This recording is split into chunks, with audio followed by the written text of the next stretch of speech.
You're listening to the Youth for Life podcast with Michelle Baum, Director of Y for Life at Lutherans for Life, where we prepare youth to be gospel-motivated voices for life. Be sure to stick around after today's live recording of our Chats for Life program to find out how you can be live too on our next Youth for Life podcast. This is Pastor John, and he is here to speak to us tonight about the mission field, the life work that's happening in the mission field, but also what the cause of some of those life issues might be, what the major cause is. And so I don't want to spill the beans, although you've all received an email, so you kind of have a heads up, but we definitely want to hand it over to him in just a minute. And we'll open with prayer and an opening question. In the name of the Father, and of the Son, and of the Holy Spirit. Amen. And gracious Lord, thank you for the time that you've allotted us and for our respective vocations. May your grace and peace be with us all and upon our households. And give us joy as we prepare ourselves to serve our neighbor and within your kingdom. And grant us, O Lord, pleasant places and opportunities in which we could share the gospel, but above all things, courage and clarity of vision to fight the good fight of faith. And grant all these things along with your blessing upon our evening. We ask it in the name of our King, even Jesus, who lives and reigns with you in the Holy Spirit, one God, now and forever. Amen. Amen. Thank you very much. So my opening question for you tonight, I have two. One, the first one is, how many of you have ever thought about being a missionary? Going overseas, being a missionary? Okay, yeah, me too. All right, so what sort of life issues have you heard about or do you think might exist in the mission field? Well, I had some friends who were missionaries in China, and the persecution is like intense there. Okay. Persecution over being a Christian? Mm-hmm. Certainly. Okay. Anyone else know of any others in China? Any other life issues that might come from that? In addition to challenging faith, what do you know about China? It's not allowed to have a lot of babies. They've gone from 1 to 2 baby rule. That was just recent, and still in some places in China that's frowned upon to even have 2 children. Yeah. Okay, so we've got the issue of abortion right there, right? Okay. Any other things that you have heard?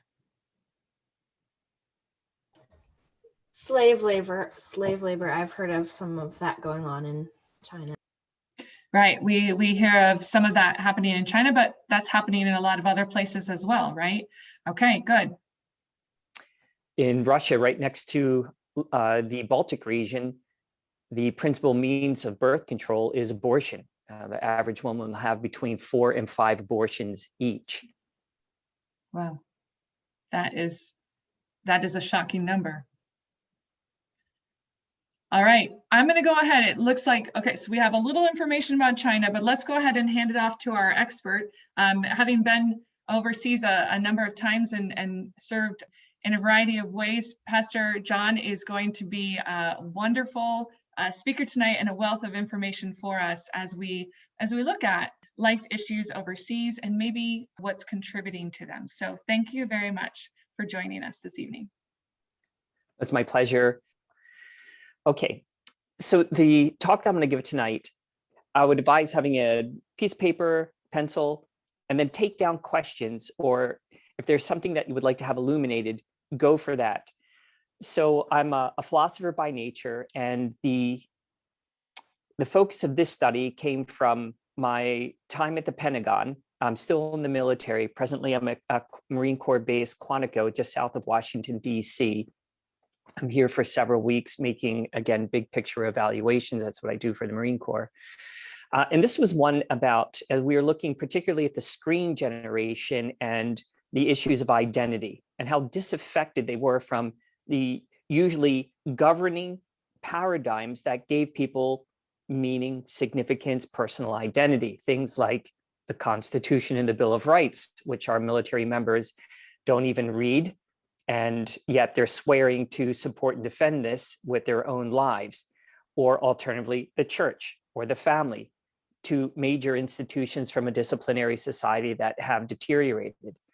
So I'm going to talk about humanitarianism tonight. And this is part of a larger project I've been working on. I gave this first talk in a different form at the International Lutheran Conference just a couple of years ago, and then again for all of the international missionaries for the Lutheran Church Missouri Synod in Wittenberg, Germany in 2019. But it's an ongoing work. And yeah, I hope it's of interest to you. If nothing else, a bit illuminating.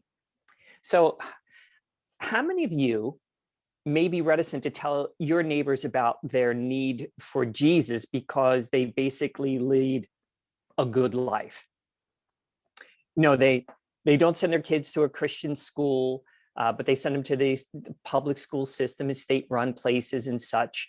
And your neighbors assume that the values that those institutions have are basically the same as those of your mainstream Christians and such. Let me put it differently. How many of you have good classmates, good roommates, good neighbors who would take the shirt off their back for you, but don't have 2 seconds for God, the things of Jesus, no interest in the church, and yet still consider them to be good people? People to whom you're reticent to say that they need to be saved from God's judgment, from condemnation, from punishment. If you can identify with any of these questions, then I would say that you have been influenced by humanitarianism, which is the governing ethical paradigm for the entire Northern Hemisphere, and particularly in the West. Humanitarianism justifies people on the basis of their being comparatively good one to another with no reference to God at all. So when thinking about intentional discipleship, life issues, I'm going to tell you that there's no greater challenge to Christianity than humanitarianism. So you're probably familiar with humanism, the system of thought that attaches prime importance to human rather than divine or supernatural matters. Humanist beliefs stress, of course, the potential value and goodness of human beings. They emphasize common human needs and seek solely rational ways for solving human problems. Humanism's starting point, of course, is an optimistic anthropology. It starts with a view that mankind is naturally good and that the human heart is basically good, and so are human intentions. But what really corrupts humanity are external systems. So the problems are not internal, but external to mankind, and so they can be fixed by mankind. You're probably also familiar with humanitarian endeavors, when they concern themselves with seeking or promoting human welfare. So both humanism and humanitarian care or aid are related and contribute to a larger ideological framework, humanitarianism. Now, for a century, humanitarianism has been growing in influence and normalcy right under the nose of Christian thinkers today, and still remains largely unknown and undiscussed. It says that the highest good is the human good, and that the greatest service is to serve human rights, that the supreme power in the world is the human will. And there is your linchpin. The human will, that's to say, of surviving sentient, cognizant individuals who can exercise volitional acts. And so to serve that is the highest good. And in serving that is serving human rights. You can see where the rub is on life issues already. So consequently, humanitarianism purposes to serve humanity and only humanity. That's to say, surviving humanity, based on what humanitarianism esteems a human right. So it's a human construct within a world in which humanity exists within a closed universe with no outside input. We call that an immanent framework. Think of the universe as a box with a lid on it. Nothing goes into it, nothing comes out of it. It's just this world. In a thoroughly demystified and disenchanted society, humanitarianism is the operating paradigm. It's the default ethic that's simply assumed. So consequently, humanitarianism is remarkably passive, allowing its adherents to detach themselves from the great such as nations and churches. And this is why humanitarianism has no time for patriotism, nationalism, or religious specificity. It defaults in every instant toward the general, not towards specifics like being a man, a patriotic American, speaking English, being Lutheran, but toward generalizations of humanity, toward gender spectrum, toward totalitarian international governance, toward open borders and globalized human rights like abortion and homosexuality and transgendering and sexual promiscuity. In other words, it eschews being a binary citizen of a specific nation given to a cultural heritage, owning a specific ethnic identity, and allegiance to a specific worldview like that of the Bible. It supersedes all of those identity makers for the general and nebulous humanity as such. Today, you'll hear a lot about decision-making, policy-making, all for the sake of safety and abstraction. Nothing concrete, nothing specific, but this abstraction of safety. So humanitarianism finds and offers salvation in affirmations of individual and collective identity, and not in deference to the grace and the goodness of God, of course. Humanitarians engage in self-salvation by being sympathetic to humanitarian concerns. They're saviors of the planet by recycling and renewable energy consumption, saviors of communities through mask wearing and vaccinations, saviors of the underprivileged through welfare distribution, amnesty programs, and reparations. One need only vote or consume or affirm the broad range of humanitarianism's frequently incoherent and self-contradictory human rights concerns in order to be legitimated, vindicated, and authenticated. Thus, humanitarianism is neither political nor morally demanding, which is what makes it so shallow and given to constantly shifting standards, directly influenced by critical race theory, lobby groups, identity politics, media pressure, the swarm of populism, and the trending tastes of the woke mob. It makes the avant-garde of humanity feel self-satisfied, needing neither grace nor the full exercise of the moral or civic virtues such that we find in our nation's founding documents, because serving humanity as the highest common good is the end in and of itself. And so that occupies a higher moral ground to parochial Christian concerns, and so speaks with arrogance at the church as antiquated and non-inclusive. Humanitarianism is the for the moment morality of everyone for everyone. One can only be a Roman Catholic Christian, for example, so long as they sit loose on their allegiance to Christ when it conflicts with humanitarian ends. And this is why the church has suffered things like female ordination, the embrace of homosexual relations, cohabitation, birth control, and therefore commonplace adultery and fornication, heresy, radical inclusivity, theological liberalism, the conflation of human rights agenda with the gospel, social gospel ideology, and the wholesale capitulation of our children to a non-Christian education and unbiblical anthropology.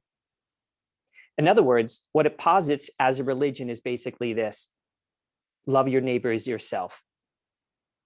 So it's dropped off the first part, and the second part is not a derivative. It stands in and of itself. Humanitarianism has made humanity and the service of human rights the idol of our age. And it comes out like being a good neighbor. And that, it seems, is good enough for our children, our churches, and our society. So here then is the principal challenge to intentional discipleship. Today's would-be disciples live in a world in which the acceptable governing ethical paradigm is one which is lauded and accepted without challenge, risk, or danger. It's universally available, it's convenient, and all with the lure of low-level commitment and self-satisfaction accomplished entirely in one's own strength and in keeping with one's own desires, which is the promotion of human rights, notwithstanding who it may be that's adjudicating what those rights may be. So there's no costly discipleship in the age of humanitarian ethics. Stated baldly, today's would-be disciples are already self-justified by humanitarianism's justifying works righteousness of the promotion of human rights. Are these not, you see the virtue signaling from humanitarianism all the time. Here's just a simple example. As I was passing through a neighborhood in Alexandria, Virginia, there was on someone's lawn, everyone is welcome in our neighborhood. And it was written in English and in Spanish and in Farsi. What was being communicated there? Non-specificity, a general inclusion without borders, without language, without culture. It's the evisceration and obliteration of the self in the absorption of the abstraction humanity as such. You see, this is what our children are taught in public schools and why they are internet activists. Indeed, this is what we are taught at the universities we attend, except maybe Hillsdale and the Concordias and some other places like that, and blankets all government indoctrination from the US military to the DMV. Adherents to humanitarianism's principles don't need grace to be good people who do good things for the highest good, which is the promotion of human rights and the satiating of human desire. All of that can be done by the unregenerate heart and for entirely unbiblical purposes. Why? Because all of humanitarianism operates by the same philosophical maxim. What is human is natural. What is natural is good. Therefore, what is human is good. Serving the human right to pursue the desires of the human will is the inscrutable highest good, lauded and accepted by all modern Western ideals. Full stop, period. That's right where we are.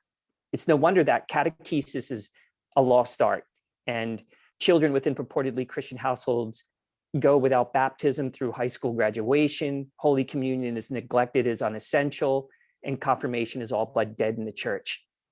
They already have their catechesis, and it is the world of humanitarianism that serves as the catechist for doing good. There is therefore no greater challenge to Christianity and the Western Christian culture, indeed to the gospel of justification and consequent sanctification, or put differently, intentional discipleship, than ideological humanitarianism. It's a greater threat than atheism, which can be countermanded with evidence and facts. It's a greater threat than Islam, because it has been the ideals of humanitarianism, particularly inclusivism, pluralism, and religious relativism, that has opened the doors of immigration to Muslims in the Northern Hemisphere. Intentional discipleship suffers from the buffering of two converging forces. On the one hand, the insistence that human beings live in closed cultures sufficient unto themselves, and on the other hand, our elites blindly announcing the unification of humanity without national loyalties or specific religious identification. I just heard Hillary Clinton speaking about this even today, moving toward, again, a globalization and the evisceration of identity that's bound up with culture, nation, and religion. In other words, while religion and patriotism, both fundamental, cultural, and personal identity makers, are being driven out of public discourse and labeled distasteful or racist, generic humanism and the ethical ideals associated with it are being lauded as the only acceptable categories for public policy, education, and civic expression. The distinguished French political thinker Pierre Monnet describes the humanitarian temptation that afflicts the Western world today by saying this, quote, "The great danger of contemporary humanitarianism is of habituating peoples to despise political reflection, even politics itself, and its concrete conditions of existence, as if the affirmation of humanity was sufficient in itself. He continues, today we experience the humanitarian temptation, which appears more sympathetic. But in a certain manner, these two temptations are in continuity and belong to the very same project, namely, to abolish the political existence of men which separates human beings into nations and classes. Now, I want to stop right there for a moment and pick up on something he said. Humanitarianism appears much more sympathetic to humanity. How does it come off doing that? Again, by serving human rights based on sentimentalism and the repression, the supposed repression of the oppressed. So when we move to liberate them from, say, economic hardship, which a pregnancy may be causing, or the inconvenience of it, or just simply the human will does not want it, then we are serving the good. We're actually doing a higher good than, well, allowing a baby to come to term. And this is why you will have people shouting out their abortion while receiving awards for really self-aggrandizement and the most narcissistic reasons. My career was advanced. And at the same time, humanitarianism is hotly political, but not under the traditional banners of liberal or conservative, Democrat or Republican. It's far more subtle and consequently far more subversive because it is actually leftist in its posture and atheistic in its commitments. It drives policy without being political per se. It's more of a mood, a sentiment. It's kind of like the air that we now breathe. It demands ethical conformity, but it does so by way of social pressures, like educational environments, college campuses, like, accepting the aberration of as normative, cancel culture, groupthink, pop consumption, and the like, rather than, of course, straightforward legislation, although by way of leftism, that has been emerging to the surface too. The abolition of the political subject is tantamount to the abolition of the religious, let's say the Christian subject. So please understand that the two go hand in hand. We are political creatures. Plato is absolutely correct. And it goes hand in hand with being religious creatures because the two are fundamental identity makers for people. When you eviscerate these, historically, it has resulted in things like, I'm just speaking historically, not advocating anything, things like civil war, clash of cultures that has resulted in violence. So don't think the two are unconnected. I need my children confessing the Nicene Creed, but also saying the Pledge of Allegiance. The loss of the political or national identity corresponds to the loss of religious identity and the supplanting of both by humanitarianism and with humanitarianism. In other words, humanitarianism is actually the religion of our age, which is why specific religion, Lutheran or Catholic, for example, are neither wanted nor welcome. Unless, of course, while abandoning orthodoxy, it embraces the values and goals of humanitarianism, namely serving the greatest human good, namely human rights. 30 years ago, there were only 30 human rights that were delineated by the United Nations. Today, there are over 1,200 of them. The same applies to the military. There is a reason why there are no periods of instruction in the Constitution and the Bill of Rights for any enlisted personnel comprising 87% of our armed forces. Did you get that? No classes, no periods of instruction, no seminar on the Constitution and Bill of Rights for 87% of the military, zero. Even though they swear to support and defend the Constitution of the United States against all enemies, foreign and domestic. Political identity as specifically American gives way to serving the world. So think about those commercials that you may have seen with the Marine Corps rushing in, not to destroy the enemy, but bringing humanitarian aid to their fellow global citizens. Have you seen those commercials?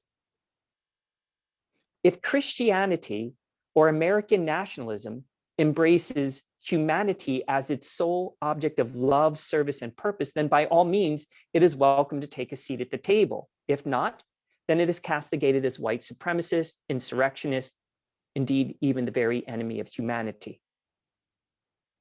Children are not taught Judeo-Christian values in public schools at any level, not taught anything about the most influential literature in human history, namely the Bible, because it isn't valued or wanted because its contents of specific identity and allegiance are antithetical to generalized anthropology of enlightened humanitarianism. There is a higher ethic than the biblical ethic, the ethic of serving one's neighbor. And guess what? According to humanitarianism, everyone is your neighbor, provided that that neighbor hasn't infringed upon your basic rights of the exercising of your will, which again is the highest power in the universe. Humanitarianism is the ethic sanctioned by and in the service of human beings and human beings alone.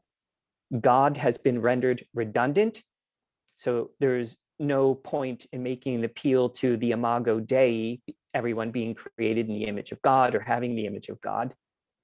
And then secondly, patriotism is deemed racist. Participation in this ethic, the ethic of humanitarianism, only this ethic justifies. So the church isn't needed. The border isn't needed. Neither are wanted, since both divert attention away from serving human rights, and this service demands total allegiance for it alone in a closed universe is ultimate. My last paragraph, and then we can have some discussion. Intentional discipleship has come upon hard times because within humanitarianism, neither conversion nor sanctification are necessary.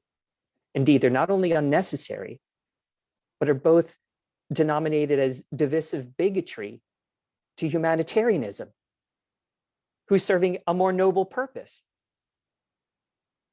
One doesn't need a savior when you're already contributing to saving the planet from things like overpopulation, overconsumption, or carbon footprint. You don't need to serve God when your ideology justifies you serving humanity. And who can fault someone for serving humanity? Be it driving your neighbor to the abortion clinic, or setting a Black Lives Matter placard in your window, or indiscriminately welcoming everyone into the United States, or indeed applauding transgender athletes. It's all good. We have lost the vocabulary and even the categories with which we used to defend human life. They have been supplanted by the ideals and vocabulary of humanitarianism. So I'll pause there without getting into the historical origins such, and being mindful of our time, open it up to conversation. So I'll defer to you at this point, Michelle. All right, so what sort of questions do you guys have? I have a number. So, but I want you guys to jump in first if you have questions. Okay, this is something I think about a lot, and just talking about this kind of brought it back. So, where or what factors do you think went south with like society having this like self-centered ideology all of a sudden? Wow, great question. So we have to look at the bigger picture of the philosophical meta shifts or mega shifts in Western society. Probably the first place that we could go to is René Descartes in the 17th century. So just a brief lesson on René Descartes, French metaphysician, a rationalist, and he's looking for an axiomatic truth. He's a devout Catholic, to be sure, but he's a philosopher and he's looking for something grounded, not in faith, which seems to be internal to him and of lesser value. So he starts upon this rigorous program of skepticism, doubting everything that he could possibly doubt, doubting his senses, doubting his rational mind, doubting that his cogent thoughts, and that maybe the devil's whispering to him, however it may be. But the one thing that he could not doubt was that he was doubting. Hence, cogito ergo sum. I think, therefore I am. What happened, Maggie, at this point in the epistemological history of humanity is that the ground and foundation for the adjudication of truth was rendered internal. He adjudicated his own existence and he substantiated his own existence. So now the subject was the arbiter of truth. So rather than him conforming to some external reality, for example, the objective truths of scripture and history, it had now been rendered subjective and internal. This was a beginning point. We can go further in that conversation up to Immanuel Kant. Kant kind of does the same thing, except when it comes to God, which he said, I think quoting Albert Ritzel reflecting on Kant, he said, we can only proceed to knowledge in the domain with which we have access. Well, we don't have access to God. We don't have access to a self. We don't have access to essences, but we have access to the external world. And then he questioned, he said, yeah, but I feel like there's a God. And so he rendered the God hypothesis internal and subjective. In other words, he immediately relativized and rendered domesticated God himself.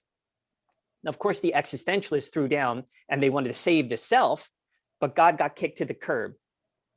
And from this point, we go from there just being a few dozen expressions of Christianity throughout the world to that today we have 33,850 different denominations in the United States alone. Radical subjectivism. You see what I'm saying? So how did we wind up here? A disenchanted environment, a competing meta-narrative concerning human origins, namely evolutionary theory, an immanent framework as opposed to a transcendent one, Epicureanism, in which God isn't actually present and in control of the universe, but rather, if there was a God, wound the thing up and is very distant. But even that has been discredited in large part. And the subjectivizing of all things to the point that even my external genitalia is not objective and I conform to the reality of my masculinity, but rather the external world has to conform to my subjectivity. That's where we are today. There was a wonderful book written by Melanie, she's a British author, it'll come to me, and it's called The World Upside Down. And she goes through a whole host of different things where our thinking on things which used to be rational and linear is now gone. And that's probably the last thing I'll say, Maggie, and that's this. We've moved from a rational society to a post-rational. We're no longer rational. In Enlightenment, it was reason, right? We could debate with an atheist. Now we're post-rational. It's visceral. It's about feelings and sentiment, which are inscrutable. Those things cannot be challenged or denied for a person. Hence, truthiness. Truth according to you, rather than something external and objective around which we are to conform our subjectivity. Great question. So when you talked about René Descartes, it kind of reminded me of the idea that humanitarianism is kind of the rejection of the Greco-Roman and the Judeo-Christian ideals of where we find truth and also where we find our rights from. Because just that quote, I think, therefore I am, is almost a complete reversal of Socrates' idea that he knows nothing, therefore he's one of the wisest men around. That we can't look inside ourselves to find truth, to find understanding of what it is to be human. Socrates and Plato and all of them, they looked up, they looked to the world around them. And then also with rights too, the idea that our rights, the founders had the idea that our rights came from our inherent rights came from our creator. And then now it's the idea that our rights are only given to us once they're stated by the government. Let me comment on that. First of all, I do appreciate you're referring to Socrates, Socrates, of course, narrated to us through Plato. And for Plato, there were transcendent principles, the ideals, the forms. There was a such thing as, platonically speaking, justice, goodness, truth, beauty. These were standards. Of course, whether it was Neoplatonism or St. Augustine, that was narrated in the being of God, the ultimate standard there. And then by analogy, we participate in those things, hence Thomas Aquinas. But that's gone because all of that is external and objective. And then the second part, when you want to reiterate that just one more time. The idea that our rights don't, Mm-hmm. the neoliberal idea that our rights don't come from our creator giving them to Yes. us, and that they are natural in that way, not natural from being human. But the idea that our rights exist in nature, but they must be dictated by the government. This is a huge ideological meta shift that has happened in jurisprudence. The basis of law coming from the UK, right? Coming from Britain, it was based on Stoic principles. So Stoicism was deeply informative for the Constitution, the Bill of Rights, that sort of thing. And in a Stoic view of law, it's grounded in the lex naturalis, natural law, which itself was a reflection of the lex aeternitatis, the eternal law of God. So that the laws that we're drawing from were objectified in nature and had an evidentiary element to it. And what we have moved to now is more Epicurean law, prudential law, case positivism, asserting positivistic laws, and everything has, as it were, a precedence to it. So we've moved from having a governing meta-ethic to situational ethics, and law has conformed to that. It's basically legislation by way of consensus. Lick the finger, which way is the consensual wind blowing, and let's make our laws according to that. So it isn't even really pragmatic or utilitarian. It is deeply ideological, the way that law is being done today, which is why there's such a great debate over the constitution of the Supreme Court. Why is one party looking to add a number of members to the Supreme Court? Because there's a majority in the court right now operating by Stoic principles, right? As opposed to case precedent, Epicurean principles. So all of these things are very, very relative, because when it comes to life issues being pushed up to the court, they're going to be looking at lex naturalis, lex aeternitatis. They're going to be looking for objective principles that are evidentiary, as opposed to, well, this is what the consensus is. In other words, they'll move away from a subjective impression of what constitutes a human being to something much more objective. Which would be good. That would be good to revert to I'll those. take it. Yeah, exactly. And I guess, that's kind of a place where I want to jump in then. You said you've seen this transition from rationalism to post-rationalism. And over the course of teaching, I had the privilege of teaching, the end of one generation and the beginning of the next, right? Over the course of the 20 some years that I taught. And even then I could say, yeah, definitely there is a loss of rationalism. And yet in today's youth, and I will include those that I'm speaking to right now, I also saw a return to that desire for rational thinking. And I've seen it not just in my AP classes, but in my regular level classes. And so I'm wondering two things. One, as are you seeing this worldwide, right? So you have connections with other countries, you're obviously over Eurasia. Are you seeing this transition worldwide and its effect on life issues? If not, then is this purely American, or are we influencing that in other countries, I guess? And then the second part, would your interactions with young people reflect what I have seen with young people, and that is a desire to return to those more rational arguments rather than our emotive arguments? So I'll hand it off to you. Okay, so let's start with the first one. Unfortunately, American foreign policy is usually bound up with dollars. Dollars distributed to other countries dictate policy, particularly with respect to human rights, whatever the prevailing zeitgeist is for the day. Sadly, there is a hoisting of American values on other countries to adopt things, whether it be, here's some positives, equal rights for women, to be sure. But that also will come out like things like the devaluation of the family and overreach, abortion and extreme overreach, etc. So it depends particularly on the context. Let me speak about Eastern Europe. I think there's an element of exhaustion.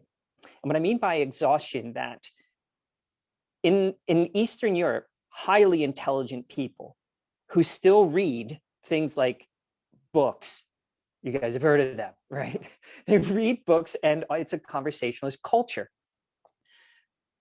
And there's a value to that culture, which is being rediscovered as the political self is being eviscerated by Western Europe. So it's Brussels and Germany and France, that's superimposing the evisceration of local identity, customs, etc., for this, sort of pan-European ideology that eliminates things like identity specificity. In Eastern Europe, however, in pushing back against the loss of national identity, there's been a rediscovery of their history. But you have to remember that their history was negated, nullified during a period of communism. So from the mid-1940s all the way through 1991, their history was denied, neglected, redacted entirely. But now there's a period of rediscovery of that history. Oh, and guess what? It's bound up with Christianity. In the, Latvia, that's Lutheranism. In Lithuania, it's Catholicism. In Ukraine, Lutheran and Orthodox. And now all of a sudden they realize, oh, we have these rich values. This is what gave us our intellectual heritage, our scientific and medical, our rich ideological heritage. This is what gave us family, place, belonging, language, culture. In other words, nationalism, I know that's a dirty word, nationalism is on the rise in Eastern Europe. And now it's being codified in laws over against the European Union. So for instance, you can't have an abortion in Latvia. Homosexual marriages aren't permitted or recognized in Lithuania, and so too in Hungary. The same thing is continuing on in places like Poland. So what's happening in Eastern Europe? They're finding their identity and heritage in their rich past, which is bound up with a Christian identity. What's happening in Latvia? There's a baby boom going on. They want to have families, and they want to have Latvian families. They want to pass on this heritage. The church is actually growing in a place that used to be a former Soviet bloc country. Why? Because its identity was nullified. And in the discovery of personal identity, they found out it's familial and national, bound up also with a deeply religious identity. The opposite is the case in Western Europe, and that's very easy to see. And so there's a disenchantment still with respect to Christianity and a givenness to what is a human longing, and that is for in the utopian age. Unfortunately, it's bound up with the naivety of a faulty anthropology, which brings me to Patrick Deneen's book, Why Liberalism Failed. And his thesis in that book, I think well substantiated, is that liberalism failed because liberalism succeeded in telling everyone an optimistic anthropology, that we're all basically good and that the problem is with the systems. And so we need to tear down the systems and replace the systems with more enlightened systems that serve what ends? The humanitarian ends. This is exactly what's happening in the US. It's what's happened in Italy. But interestingly, Italy is pushing back. There is a religious and familial revival taking place in Italy. It's absolutely stunning. In fact, look it up. The family party is on the rise. That's what it's called, the Familia Party in Italy, with traditionary values, bringing back their Catholic heritage and family principles and such. So I would say it's not universal, but if there's going to be hope for Western society, it's going to come from Eastern Europe and from Africa. It will not come from within. I do have hope, especially with respect to, things like a constitutional people, what Robert P. George lobbies for, a people who are worthy of the Constitution. We still have a couple of communities in the United States that have been given to that sort of thing. The military is still held in high regard. Up until last year, the police were held in high regard, which again was a deeply constitutional community, but now have been thoroughly discredited. We're only one step away from that happening to the military. And if that happens, then I'm not sure about what kind of pillars we have left in terms of a bulwark against I would say, the communization of the United States.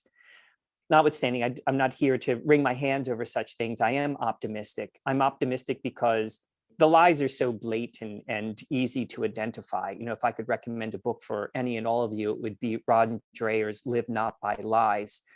Utterly invaluable. The way that he narrates the mission creep, if we could put it one way, it's basically a mission creep of traditionary Americana holdings, and they're given way to a soft totalitarianism. Okay, so to your second question, and that is, am I seeing a hunger and a thirst for rational discourse? No, I'm not. I don't find that. Where I do find it is in places like Pakistan or Tanzania. You can still follow linear thought. We have much more of an eclectic worldview in the US. You slide your cafeteria tray down the line and you select the bits for your ideological framework and discard the unsavory bits. And what you have is something that is completely incoherent, but need not be defended because we're not operating by objective principles like rational thought anymore. So I'm not optimistic about what I see, particularly coming out of the universities. And I should mention that I taught at the University of San Diego for 12 years, 3 years at Dickinson College, 3 years at Messiah College, and a couple of years at Cambridge University. And I'm currently a seminary professor at the University of Latvia for the Luther Academy. Where am I optimistic? Yeah, I'm optimistic in second and third world countries that haven't caught on to the loss of rationalism, of objective discourse. You can still convince people by good argumentation. And we don't have that anymore because we can so easily default to one's inscrutable emotions, which is a conversation stopper. So the next question is then, as people for life, right? As we engage in conversations, as we try to reignite that desire to uphold life because it is created by God and redeemed by Christ, and we're working with a very illogical society, then how would you say you would best approach that initial conversation? What is the best approach, right? If you're working with someone who's emotive. Yeah, well, I think the emotional import that comes from the jarring evidentiary proof of what is conceived in the womb is a human being. We can see life forming from its first moments. We have three-dimensional, MRIs and sonograms of babies from the earliest weeks of formation. We're at the point where we're actually able to save babies at 18 weeks. It's astonishing, 18 weeks. And then down the same hallway, you'll have someone aborting at 38 weeks. It's the cognitive dissonance there. So I would say this. I think that we have to use a little more shock and awe. I go back to something that Luther had said, and that was Spiritus Sanctus non est skepticus. The Holy Spirit is not a skeptic, that the way of a Christian is the way of assertion, that we need to be asserting the truth about reality and then placarding before people, appealing to what? I think we have to make an emotional appeal. We have to make an emotional appeal. And there's technology now to help facilitate making an emotional appeal. Now, Do I think that it'll continue on that way forever? No, but that's where we are today. So I'm not saying that we don't have rational discourse and continue to substantiate in courts of law and pass on just the basic truths about humanity, et cetera, et cetera. But we also have to diversify the tools that we have, the weapons that we have in our arsenal, right? And I think an emotive import is important for today's day and age, at least in North America. Yeah, I would agree. With Lutherans for Life, we often talk about winning the person, not the argument, and changing hearts rather than minds, even though we want minds changed, but we start with the heart for right now. I mean, again, from that gospel motivated perspective, we know that God does work on the heart.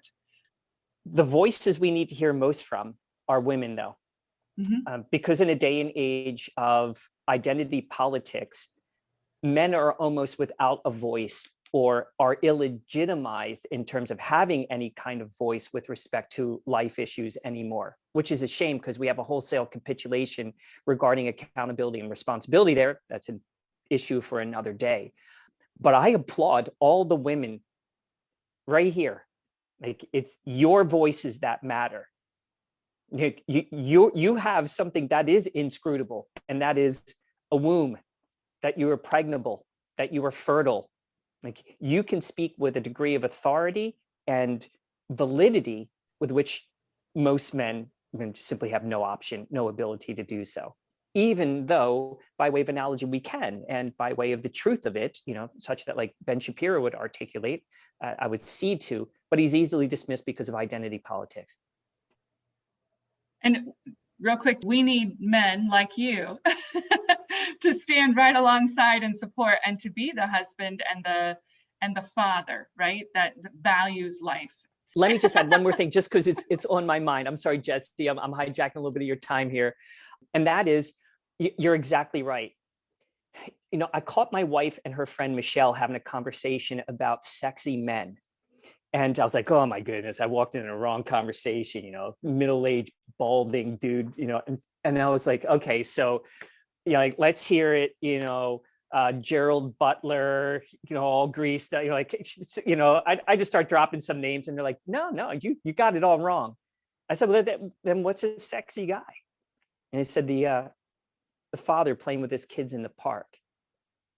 The dad pushing the full grocery cart with 2 kids and the one on the hip. I was like, whoa, like, that's sexy? They're like, oh yeah, that's about commitment, security, beautification. And that factors into the way that men ought to be thinking about satisfying the basic needs of a woman, which is security.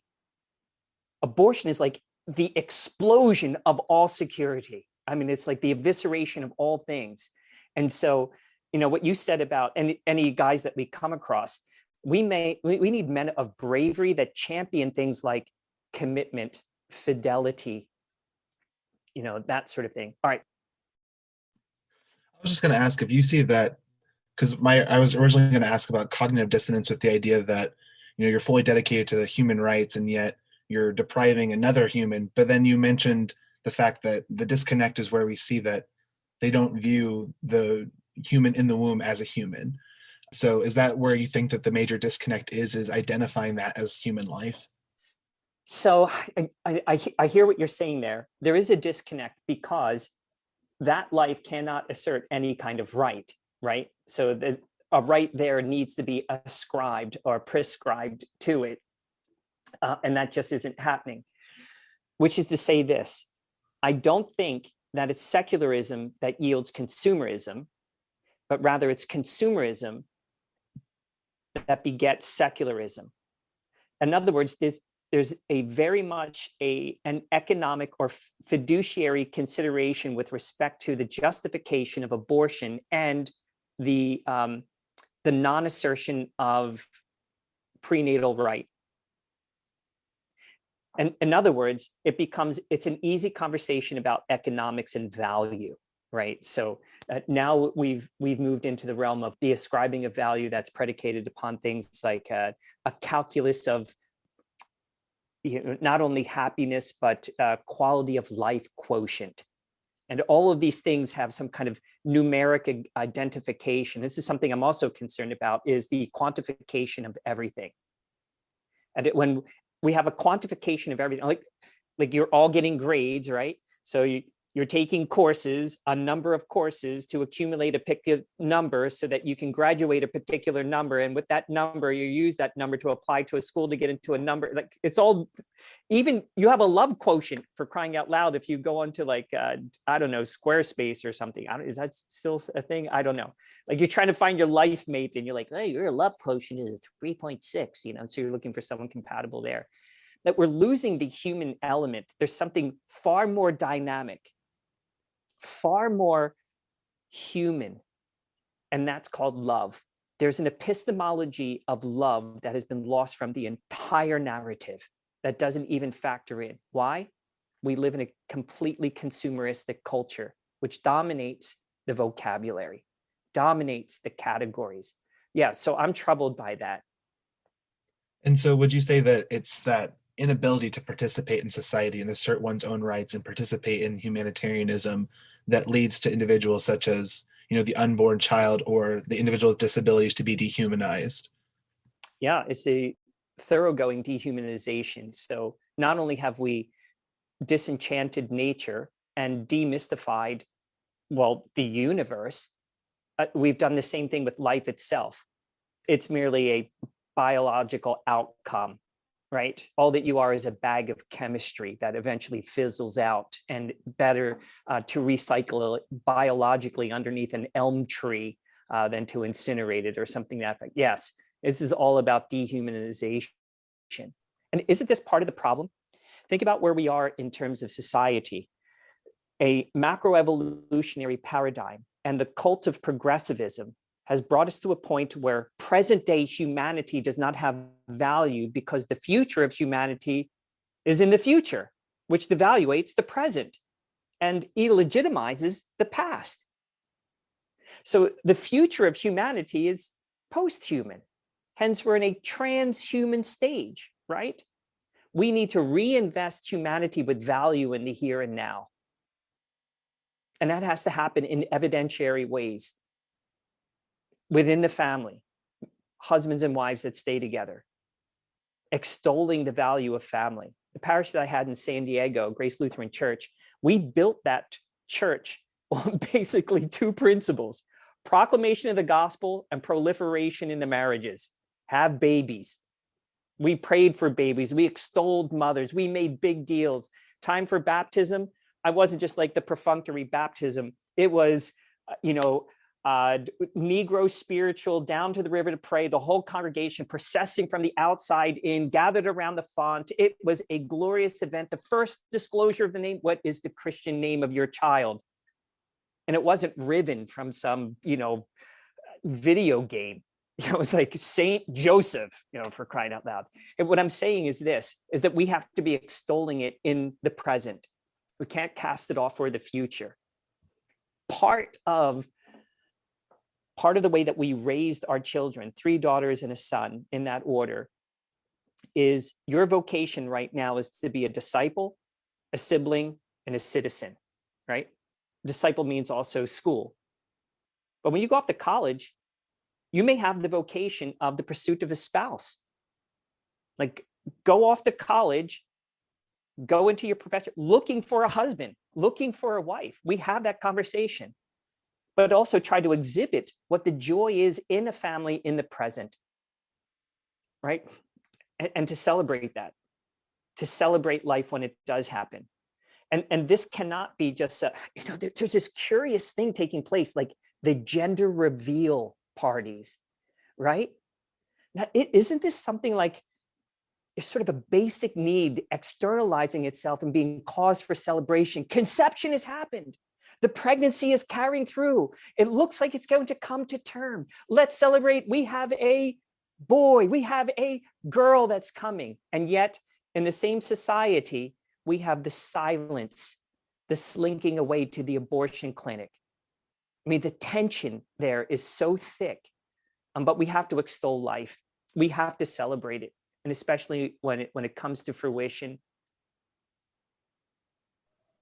I think now more so than ever. I don't know if a recent news article, I heard it today, I think it came out yesterday, was that it has been verified that 2020 is the lowest, has been recorded as the lowest birth rate in America since we have been recording birth rates.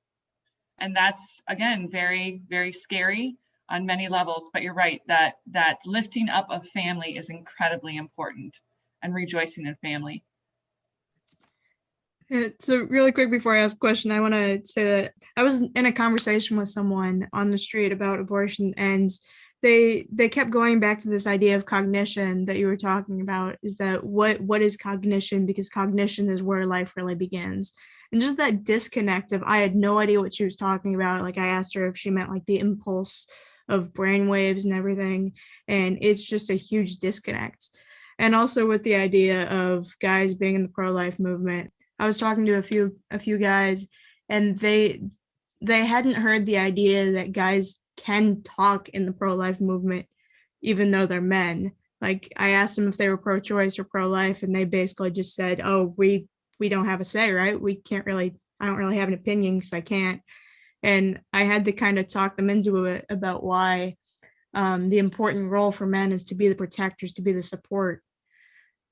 Back to the idea of emotion, when we're talking about life issues, do you think it's better to have that shock, have that emotion in our conversations? When you look at talking about abortion, would you prefer having victim photography, or do you think it's better to save that till the end and start with just the logical arguments, start with reason outside of emotion, because emotion kind of shuts down reason? I think Michelle is right that it depends on the individual. You know, you had the recent movie come out about the famed Philadelphia abortionist. You know, we took a couple of people to see that, but we didn't take everyone to go see that. The people who were right, that, you know, could handle that and walk away and have deep conversation. I mean, it was awfully disturbing, obviously, but for some people, it's only going to evoke a calcifying visceral reaction, which is not advantageous. So I would say, you know, in your conversations, there's a lot of exploration. I would recommend a book called, it's called, I lost it. It's from Greg Kukl, and it has like a chessboard on the front of it. It's Tactics. Yeah, Tactics. In that book, in Tactics, he offers, you know, this the Columbo approach, where you're asking questions and you're looking for the in the conversation and to exploit it for an objective end. I like what he says too. You know, you don't have to have the person like, all right, that's it, you know, I'm on board.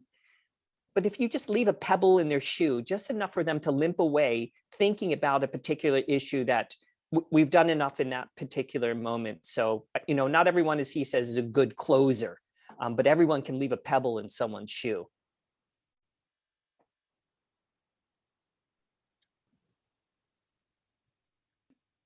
So I know you've served in Eurasia, but what do you see happening in Latin America?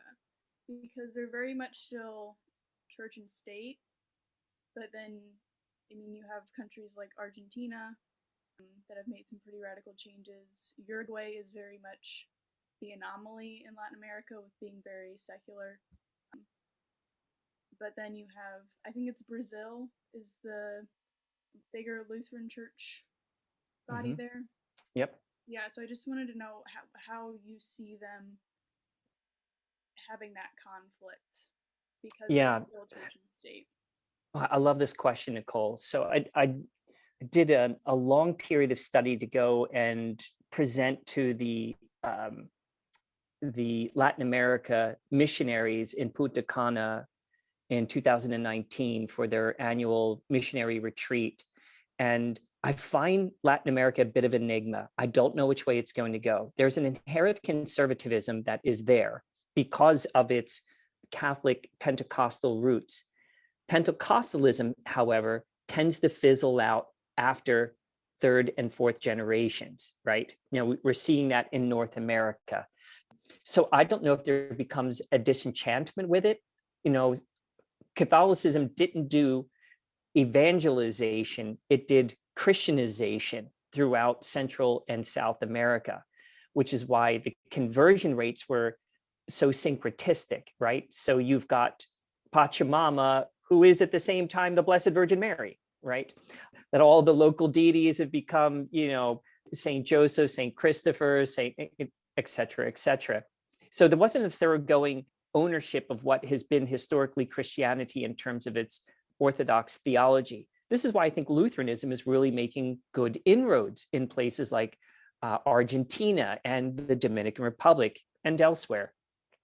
I'm not exactly certain. I don't know which way it's going to go.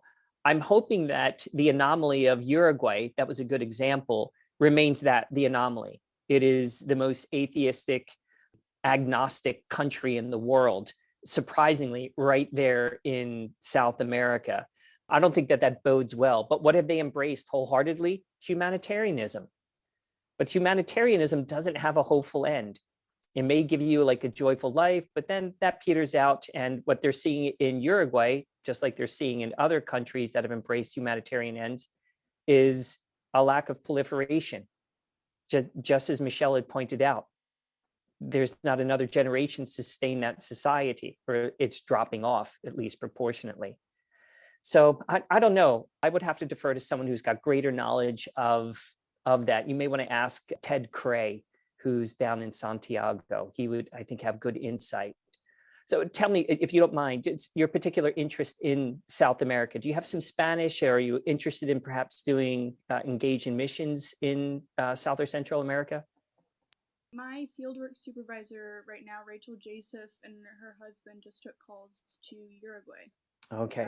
So we've been talking a little bit. She's mentioned that suicide rates are extremely high in Uruguay, and she's Yes. really interested in figuring out why that is for a left-leaning country. That, I mean, I don't know what the healthcare is like there or anything, but if there's some sort of stigma and how that affects other life issues too.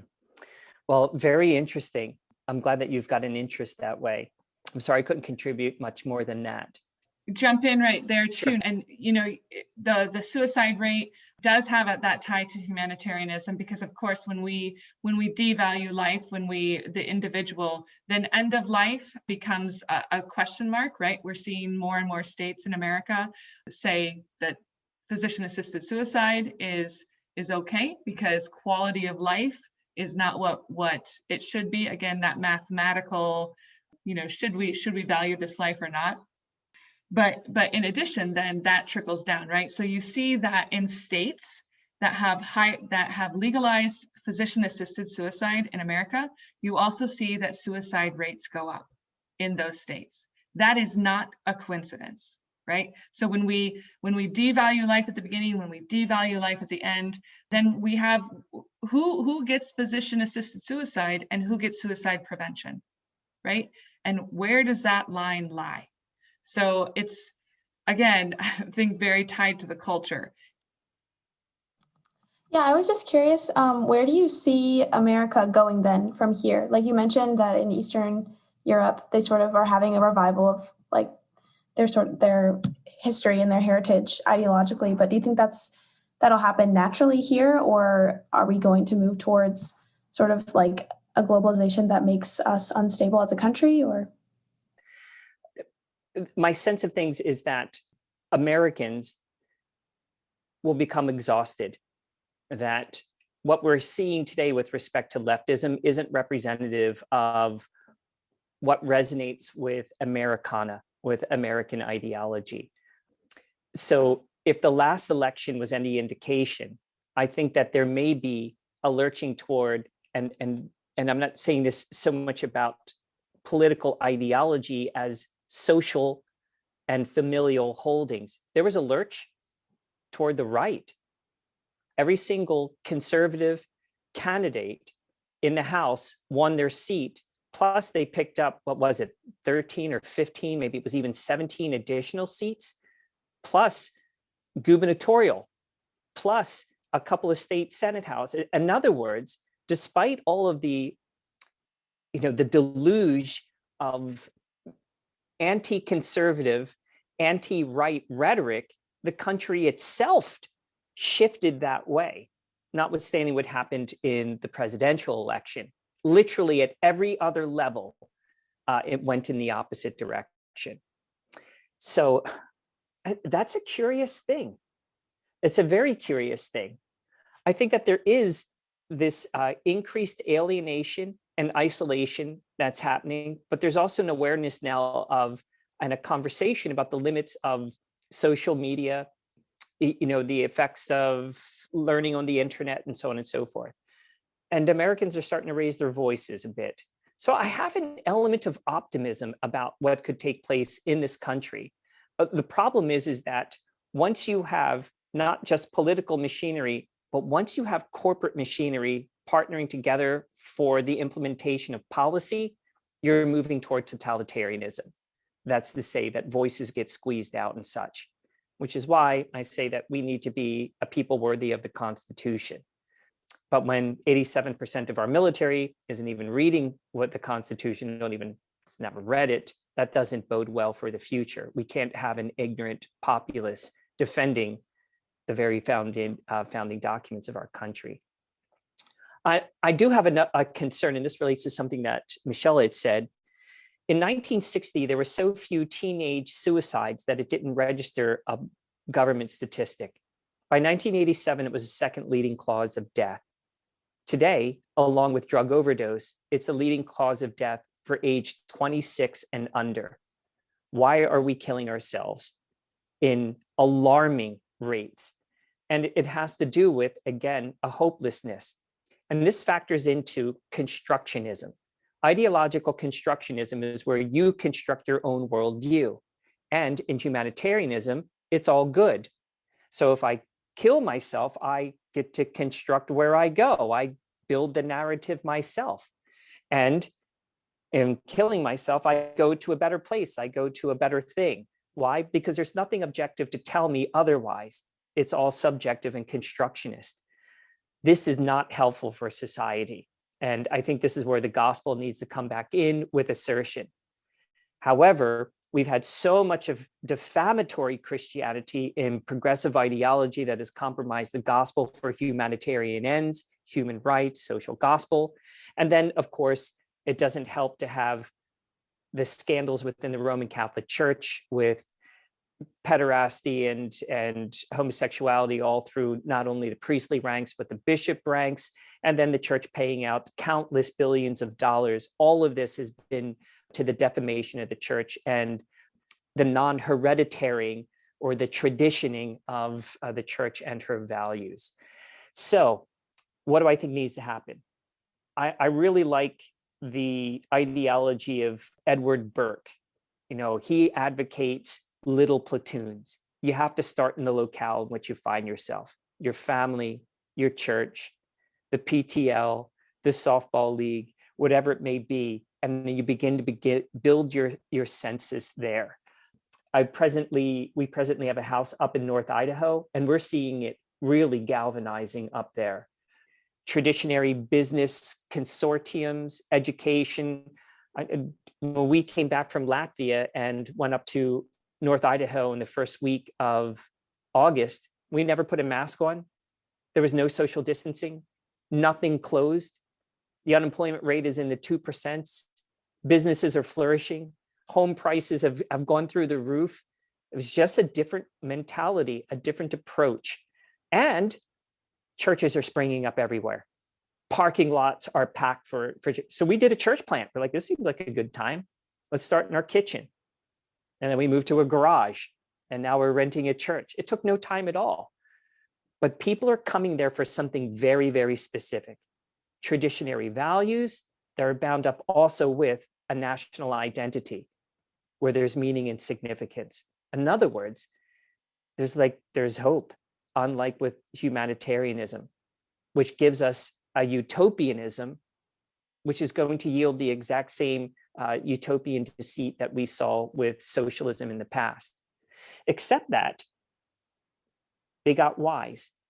There were two things that needed to actually be purged from communism, socialism in the past. Those two institutions that were not purged were the family and the church. They were suppressed, but they weren't purged. Now they are definitively attacked. right?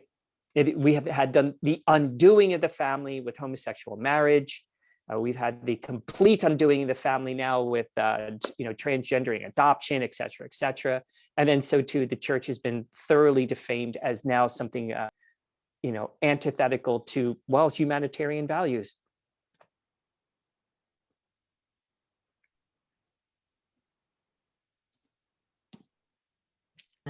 Okay, my question I had from basically the beginning of your presentation. Sure. You were describing kind of how humanity is being morphed into the quest for human rights and the fulfilling of human desires and stuff.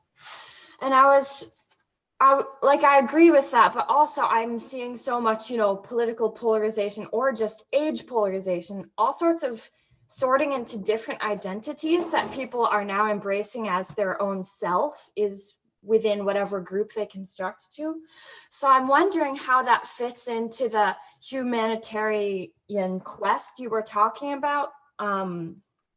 Is that just an ironic fluke that the more we try to be united, the more we are separated? Or is it sort of a specific doctrine of the humanitarianism you were describing? Jenna, thank you so much, because it does seem contradictory. With respect to humanitarianism, it doesn't matter at the individual level. It does matter at the community level. That's not where we want to draw identity. You can have your individual identity, and that factors into the larger umbrella of just humanity as such.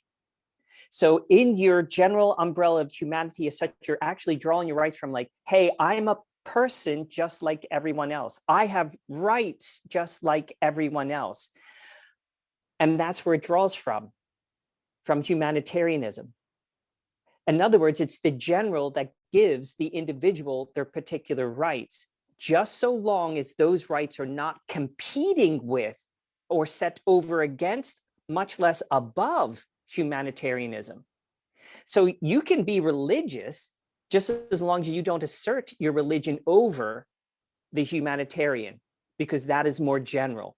So you can have your individual expression and such, but it is always subservient to the larger umbrella of humanitarianism and its ideals.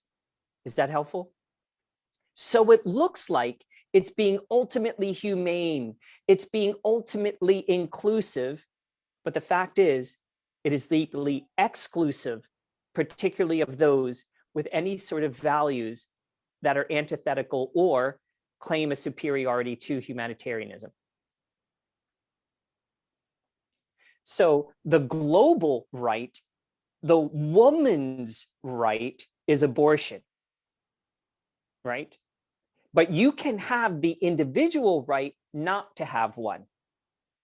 The general is preferred over the individual. Yeah, that's something I've actually been seeing a lot, just maybe talking with people online, is people will say, just remember, you can be pro-life for yourself, just so long as you're not imposing that on other people. Right there, you just put your finger on the humanitarian principle. Yeah. Do you see how that, what are they drawing that higher ethic from? Humanitarianism. Yeah. Mm-hmm. And then there's also kind of that same conflict where you have, for instance, a woman's right to run a race against other women and compete and test yourself to see how well you do. But you can't have that if it's conflicting with a transgender person's right to be in whatever kind of competition they would want to. What has happened in that situation is that you go from the transgender's right appeals to humanity as such, which just so happens to eviscerate things like specificity, gender specificity. Well, even this term gender, as you know, is confected. It's sex. The female sex is obliterated. Really, this is the time, and I have no idea where the traditionary liberals are, but you would think that they would be rising up and raising their voices. Why? I mean, think back to 2018. The Woman of the Year was a transgender man. The Entertainer of the Year was a transgender man. That the Female Athlete of the Year was a transgender man. Like, we're the liberal ladies say, wait a minute. Like, none of these guys have the DNA of a female. for Yeah, and crying out loud. it's actually the conservative ladies who are speaking out. Yeah, but you're right. The traditional feminists are nowhere to be found, right? Yeah, So, exactly. You know, yeah. where's Gloria Steinem when you need her? You know, she's nowhere to be found. You know, there was this wonderful rule of principles that Rod Dreher had put into his book here. This is on page 18. He says, and this is drawn from Alexander Solzhenitsyn, a man who, of course, refused to live by lies. And here are some of them. I will not say, write, affirm, or distribute anything that distorts the truth. I will not go to a demonstration or participate in a collective action unless he truly believes in the cause. Will not take part in a meeting in which the discussion is forced and no one can speak the truth. Will not vote for a candidate or proposal he considers to be dubious or unworthy. I will walk out of an event as soon as he hears the speaker utter a lie, ideological drivel, or shameless propaganda. Will not support journalism that distorts or hides underlying facts.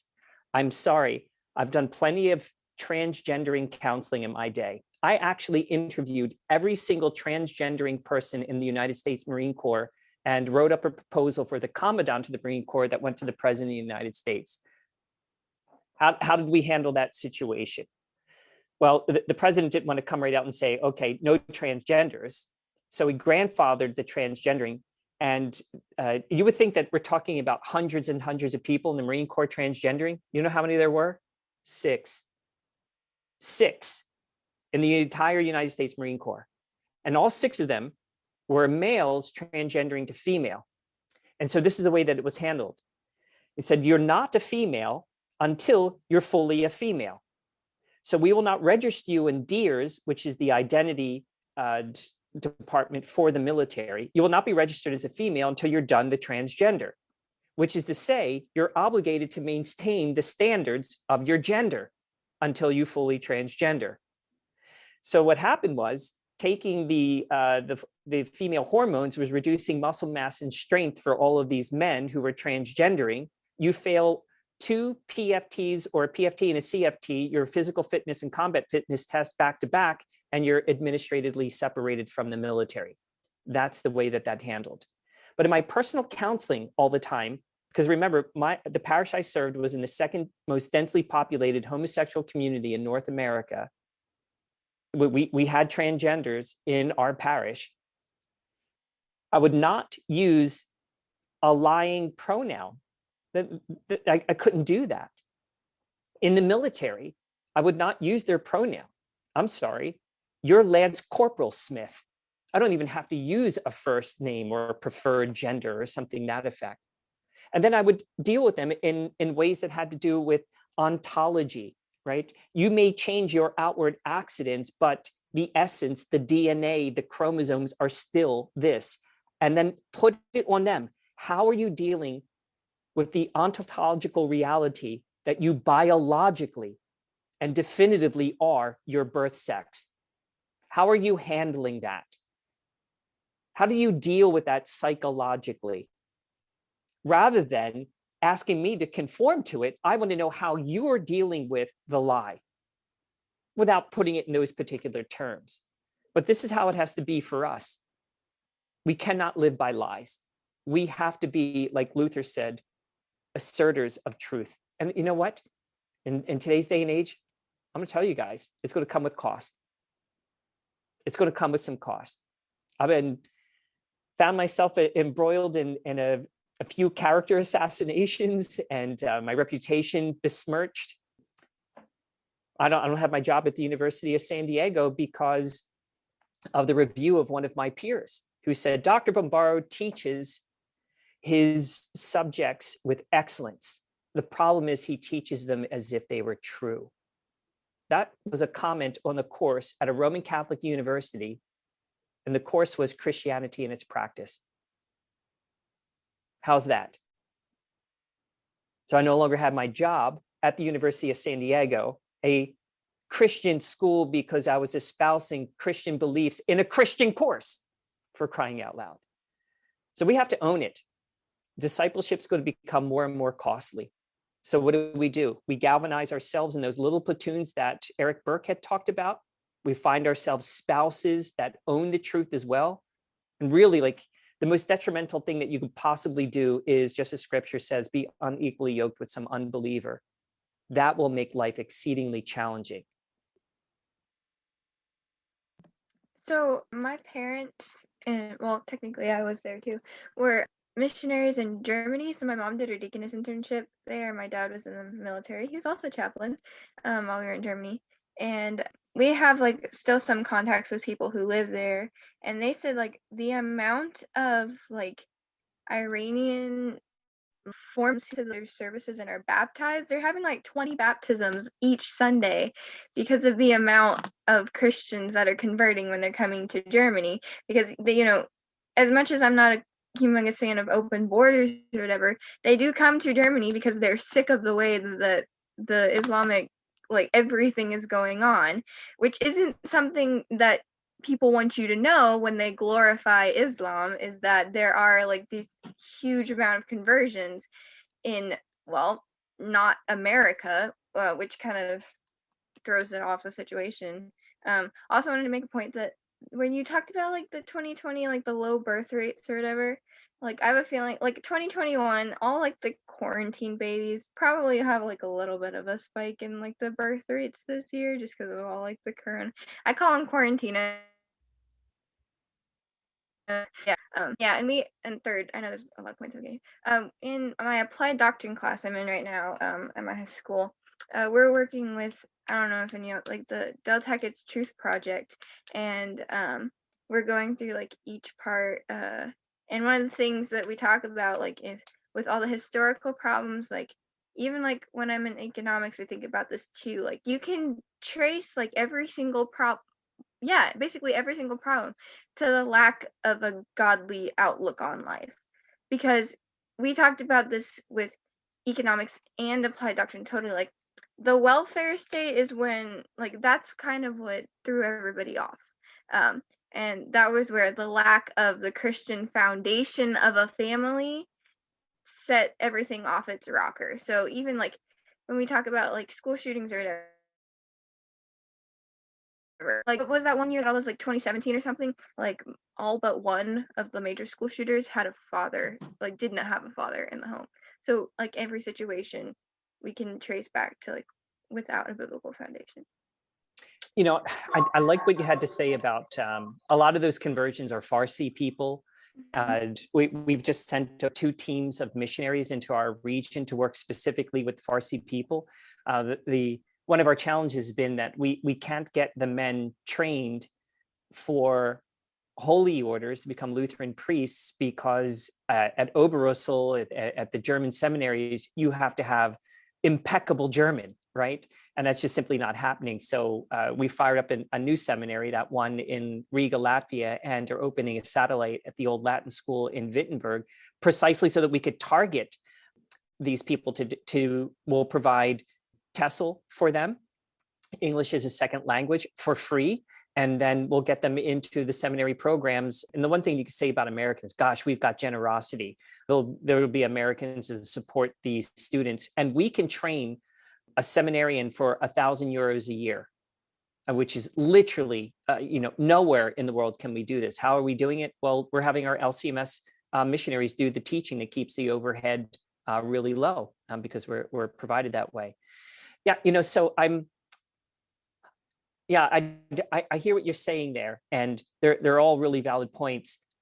Do I have an optimism? I think I would have a stronger optimism if we could see greater numbers of Muslims converting to Christianity, right? And they've got every reason to do so. The point of contact really may be Africa. So why? I mean, think about how radicalized so many Muslims are, right? There's a radicalization there, and it is all encompassing. It's a worldview that covers everything from clothing to jurisprudence, food to education. Now, give me Lord, convert a couple of thousand of people like that, and then cut them loose on the streets. I mean, could you imagine the evangelization that would take place, So that's what I pray for. Where are we seeing some inroads right now, believe it or not? Pakistan.